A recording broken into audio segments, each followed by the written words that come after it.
আমার ভাইকে মেরে ফেলছে। আমার ভাইয়ের হত্যার বিচারের জন্য আমরা দাঁড়াইছি। তো হুমকি দিয়ে ওকে বাসে তোলা হয়েছে। ও বাসের যাত্রী ছিল না। আমার ছেলেটাকে ধাক্কা দিয়ে আগার চলন্ত গাড়ির থেকে ফালায় আমার স্পটে আমার ছেলেটা শেষ। স্টাফরা এত খারাপ, এরা নেশাখোর। আমরা সবাই বাঁচতে চাই।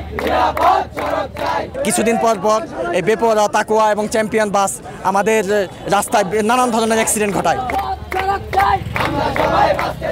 গাজীপুরের ঢাকা ময়মনসিংহ মহাসড়কের মাস্টারবাড়ি এলাকায় আপনারা দেখছেন যে এখানে কিন্তু যারা শিক্ষার্থী রয়েছে তারা কিন্তু এখানে রাস্তা অবরোধ করে কিন্তু তাদের যে সহপাঠী যে মৃত্যুর যে ঘটনা ঘটেছে সেই ঘটনার কিন্তু বিচারের দাবিতে কিন্তু তারা এখানে কিন্তু রাস্তা অবরোধ করে রেখেছে। যতটুকু জানতে পেরেছে যে 8ই মে কিন্তু রাত 8টার সময় এখানে কিন্তু যে সিয়াম নামের যে শিক্ষার্থী রয়েছে সেই শিক্ষার্থী কিন্তু এখানে যে মিনি বাস দ্বারা যে চাপা দেওয়া হয়েছে সে চাপা দেওয়ার ফলে কিন্তু সেই শিক্ষার্থী কিন্তু ঘটনাস্থলেই মৃত্যুবরণ করেছে। সেই দাবিতে কিন্তু আপনারা দেখছেন যে এখানে ঢাকা ময়মনসিংহ মহাসড়কে কিন্তু তাদের যে সহপাঠী রয়েছে সেই সহপাঠী ও এলাকাবাসী কিন্তু এখানে কিন্তু রাস্তা অবরোধ করেছে। আমরা যদি একটু দেখাতে চাই এখানে কিন্তু দেখছেন যে 45 মিনিটের মতো কিন্তু এখানে ঢাকা ময়মনসিংহ মহাসড়ক কিন্তু বন্ধ রয়েছে। যমুনা ইলেকট্রনিক্স ঈদে ডাবল খুশি অফার সিজন 3, যে কোনো পণ্য কিনলেই পাচ্ছেন নিশ্চিত ঈদ উপহার। আমার ছেলেটারে শ্বাস করে গান গেঞ্জিতে ধরে গাড়িতে টান্দা উঠাই দেয়া, আমার ছেলেটাকে ওদিকে যাওয়া ধরছে। এমন অবস্থায় আমার এই ছেলে পিছনে যায় গাড়িতে উঠছে। আমার ছেলেটা যায় ড্রাইভারের চাইছিল গাড়িটা দাঁড়াইতে করাইতে, দাঁড়ায় না। চাবিটা নিয়ে অনেক চেষ্টা করছে, গাড়িটা খাড়া করাইতে পারে নাই। আমার অবস্থায় আমার ছেলেটাকে ধাক্কা দিয়ে আগার চলন্ত গাড়ির থেকে ফালায় আমার স্পটে আমার ছেলেটা শেষ।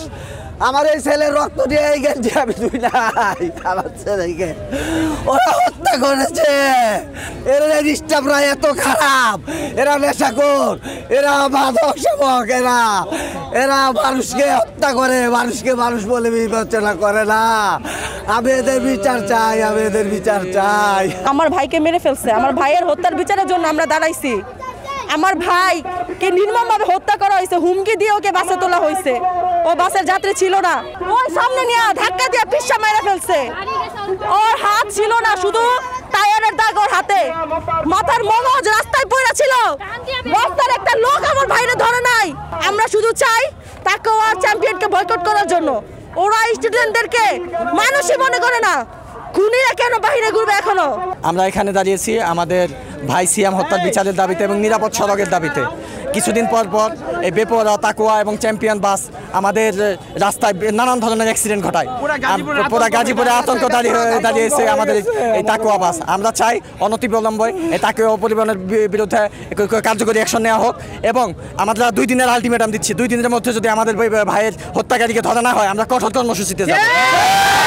হাজারো অভিযোগে কিন্তু এই যে ঢাকা ময়মনসিংহ মহাসড়কে কিন্তু দাপিয়ে বেড়াচ্ছে মিনি বাস। যথাযথ কর্তৃপক্ষ এই দেখেও কিন্তু না দেখার ভান করে যাচ্ছে। জানাছিলাম যে ঢাকা ময়মনসিংহ মহাসড়ক কিন্তু অবরোধ করে দেখছেন যে সিয়াম হত্যার বিচারের দাবিতে কিন্তু এখানে তার যে সহপাঠীরা রয়েছে সহপাঠী ও স্বজনরা কিন্তু এখানে ঢাকা ময়মনসিংহ মহাসড়ক কিন্তু অবরোধ করে রেখেছে। তো এই ছিল গাজীপুরের মাস্টারবাড়ি এলাকা থেকে আমার কাছে সর্বশেষ তথ্য।